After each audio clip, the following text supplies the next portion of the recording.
Hi again, this is the follow-up video on the Incogniton browser integration, and I'm going to show you one useful case that we can do with the Incogniton integration.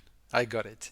So once you import this project, this template that is called public template PT scrape Gmail emails.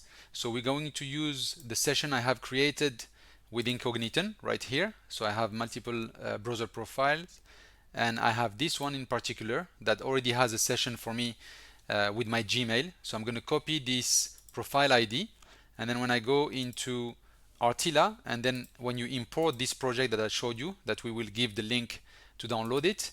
So you import this PT scrape Gmail emails, and then it will appear here in your list of projects. So here what you need to do is that you need to click on configure, and there is this section right here where you put your profile ID, your Incogniton profile ID that already has the session with Gmail. So once you do that, I move my screen here and I click save settings. Once I save, I go back to my projects, and now I just have to launch it. You don't have to do any other thing as long as you already have the Incogniton session created. So you just come here and run locally. So I click run.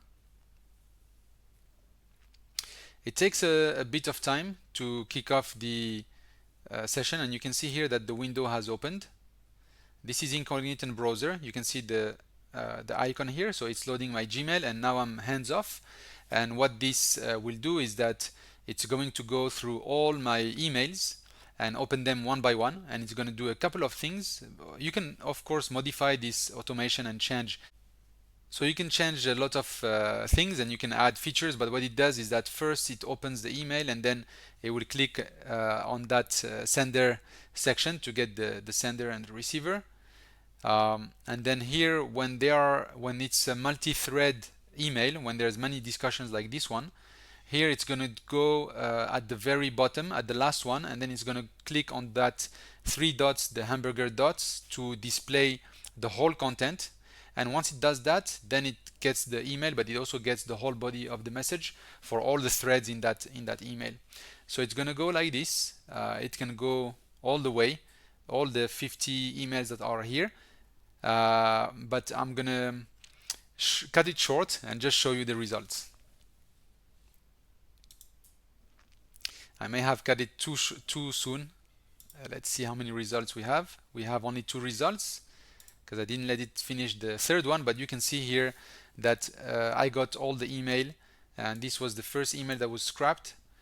So I sent it, and then the receiver was this company with this email, and then I have the message that I originally sent. So here you have the full message that you can copy and export. And then I have the message URL in case I want to go back to that specific email on Gmail. And also we are capturing which Google account, which Gmail account is this, and this is mine. And then we also capture the date and time so that you can have it ready. Now, if you noticed in my Gmail, I marked, so there's one thing that you need to be aware of, is that this will mark your emails as read. So if you don't want to lose the track, then we suggest that you put a star on all your emails before you scrap them, or you do another automation that will mark them unread. But this will read all your emails and capture all the data, the messages, the senders, the receivers, and have it for you ready here in an Excel format.